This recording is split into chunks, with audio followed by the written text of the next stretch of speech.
Reflex mode is there for a couple of reasons. One, it lets players kind of bring the game down to a speed that's manageable, especially as the game progresses. Things can get really hectic and it can be hard to sort of manage everything that's going on screen. And also, slow-mo is really cool.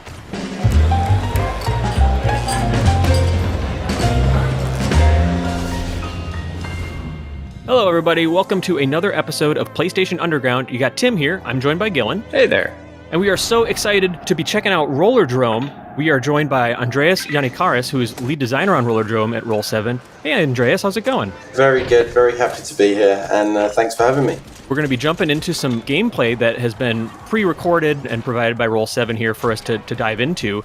Can you tell us a little bit about what we're looking at right now, how far into the game this takes place? This is the fourth level in the game. It's taking place in the Houston Mall, which is a fictional mall set somewhere in possibly America. The game sort of takes place in the near future, 2030, and it's like a televised blood sport where you've got these competitors. In our case, we've got our Kara Hassan here with a helmet and a red jumpsuit, and then you've got all these house players. So at this point in the game, you know, we're introducing different house players slowly, and you can see there's like a few guys stood around with baseball bats. They're like a sort of grunt enemy, like pretty low level. Just don't get near them and you probably won't take any damage. Not guys you want to run into in a mall anyway.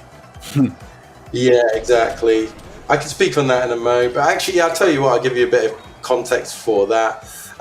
It's like this sort of global sporting event, and whilst they do have like purpose-built arenas, it's also a bit like maybe like, you know how in some F1 races they'll go to a city and they'll like block off streets and they'll kit it up with like barriers and stuff like that, and they'll fit the city out with everything that's required to host the event. Yeah. They're you know, the corporation behind the Rollerdrome Championship are doing something very similar here, and that's why it's taking place in a mall, if that makes sense. No, I love it. So just talking about some of the mechanics that we're seeing on screen here, maybe we'll kick off with the combo meter on the right-hand side. So how does that work in the game? Obviously, all your tricks and grinds and various sort of skating feats will score points. The combo is actually incremented by making kills, right? So you see here, every time Kara makes a kill on screen, that number is going to increment.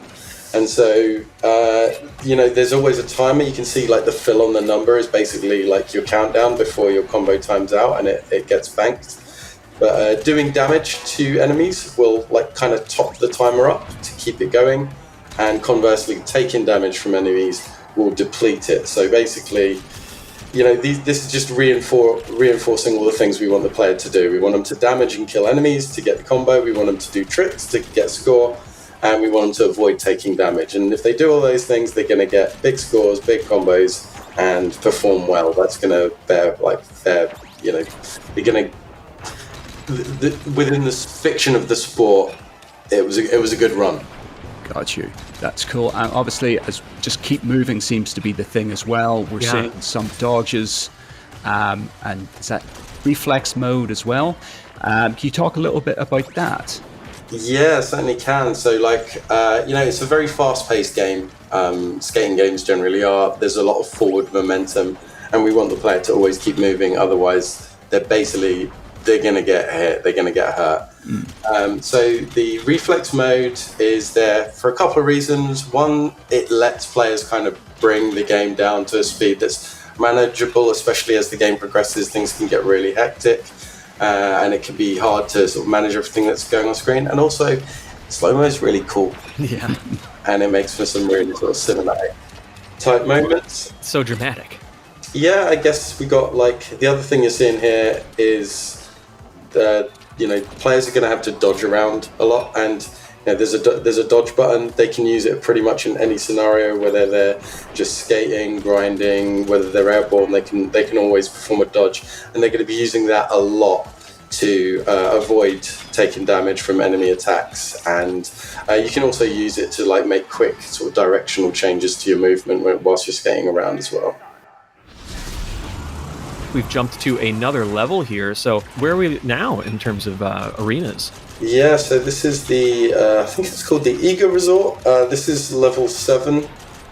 in the game. Things have stepped up a little notch here. We're up in a sort of mountain-based ski resort, the kind of place where the real elites come and make big decisions about where things are going, and sort of maybe buy and sell, make deals for buying and selling military hardware and that kind of thing. And this has been one of the places that Matterhorn have kitted out for part of the contests, and to sort of demonstrate the might of some of their beefier toys. You can see, like a moment ago, we had that robot, the Mecha Brute. Yeah. Which is equipped with flamethrowers and rocket launchers and such. And looks like you have to switch up your own weaponry to try and down it. Very much so, yeah. So like every enemy in the game has been sort of designed, obviously to be cool and to be satisfying to take down, but to pose different threats to the player, and get the player to play in different ways, to move in different ways, and to use different weapons for the task at hand. You can see this player in particular, they switched to the grenade launcher when they were trying to take out that Mecha Brute. Mm-hmm. And the advantages of that, for instance, are that the grenades do they splash damage. So you can like damage both flamethrowers simultaneously with a single shot, whereas like pistols are less effective, or the shotgun's going to do damage, but you're going to have to rattle off a lot of shots before you're going to be able to take those weapons out. That's awesome. I am a big sucker for some beefy splash damage. Well, I know that we are about out of time here, but Dre, I want to say thank you so much for joining us on PlayStation Underground and checking out Rollerdrome here. I know we don't have long to wait. The game's going to be out on PS4 and PS5 on August 16th. That's right.